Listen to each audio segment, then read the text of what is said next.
ഞാൻ ഈ താഴെ കൊടുത്തേക്കുന്ന ഫോട്ടോ 21 കുട്ടികളാണ് നീറ്റ് എക്സാം ചോദ്യപേപ്പർ ചോർന്നു പോയതിൻ്റെ പേരിൽ സമരം നടത്തി. അവരുടെ എഴുതാൻ പറ്റാതെ ആത്മഹത്യ ചെയ്തു. ഒരു രാജ്യത്തെ 21 കുട്ടികളാണ്.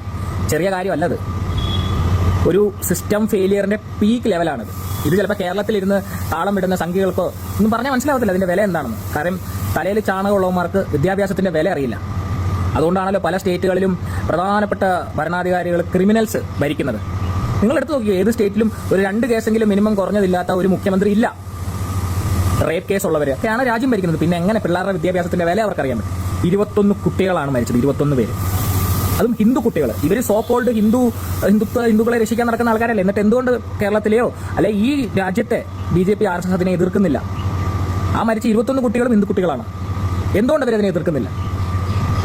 പിള്ളേരുടെ വിദ്യാഭ്യാസത്തിന്റെ കാര്യമല്ലേ. അപ്പം എന്തെങ്കിലും ഒരു കാര്യം കുട്ടികൾക്ക് വേണ്ടി ചെയ്തുകൂടെ? ഇപ്പോഴും ജന്തർ മന്ദിറിൽ സമരം നടക്കുകയാണ്. ഞാൻ പോയി കണ്ടിട്ട് വന്നതാണ് ഡയറക്റ്റ്. എന്റെ കമന്റ് ബോക്സിൽ വന്ന് കുണയ്ക്കാൻ വരുന്ന സംഖ്യകളോട് പറയുന്നത്. നേരിട്ട് കണ്ടിട്ട് വന്ന പിള്ളേരോട് കിടന്ന് കരയുന്നത് അവരുടെ വിദ്യാഭ്യാസം അവരുടെ സ്വപ്നമാണ്. ഒരു വീടിന്റെ സ്വപ്നമായിരിക്കും ചിലപ്പോൾ ഒരു കുട്ടി, ഈ മരിച്ച ഒരു കുട്ടി, അല്ലെങ്കിൽ ആ കുട്ടിയുടെ ഏറ്റവും വലിയ സ്വപ്നമായിരിക്കും നീറ്റ് എക്സാം. അതുപോലും എഴുതാൻ പറ്റും. ഇപ്പോൾ മഹാരാഷ്ട്രയിലും ചോദ്യപേപ്പർ ചോർന്നു, നിർത്തിവെച്ചേക്കോ എക്സാം. എന്തുകൊണ്ട് ഇത് കണ്ടിന്യൂസ്ലി നടക്കുന്നു? ഇതിനെ ചോദ്യം ചെയ്യാൻ ഇവിടുത്തെ BJP ഗവൺമെന്റിനോ പറ്റില്ല. കണ്ടുകൊണ്ടിരിക്കാനേ പറ്റൂ. കാരണം എന്താ പറയുക, ചോദ്യം ചെയ്യുന്നവരെ ഒന്നെങ്കിൽ കൊന്നുകളയും, അല്ലെങ്കിൽ ആന്റി നാഷണലിസ്റ്റ് ആക്കി ജയിലിലാക്കും.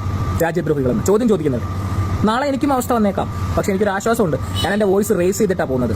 നാളെ എനിക്ക് പകരം വേറെ ഒരുത്തം വരുമെന്നുള്ളൊരു വിശ്വാസം എനിക്കുണ്ട്.